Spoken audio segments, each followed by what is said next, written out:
عثمان غازی نو یو ځل دا په عدالت کې ناست دی د یو مسلمان او د یو عیسائی لانجه راغله په یو مسله باندې دواړه راغله او قیس عثمان رحمه الله ته پیش او ورته وایي چې جی دې مسلمان سره په دې باره کې زما دغه لانجه ده دغه زما ګواهان دي مسلمان دې ګواه پیش مسلمان سره ګواه نه و عثمان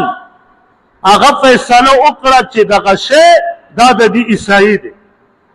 هغه عیسائی ډېر تعجب کې شه او ورته وایي چې یا عثمان ستاسو خو په دې علاقه کې بادشاهت دی ته ولې زما په باره کې فیصله کې پکار دا دی چې د خپل مسلمان په باره کې دې فیصله کړې وي نو هغه ورته فرمایي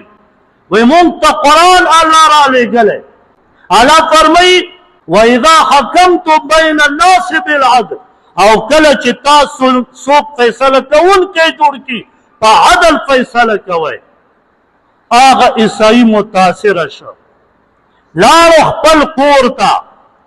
خپل خاندان یې راوست سره د خاندان نه ایمان راوړه مسلمان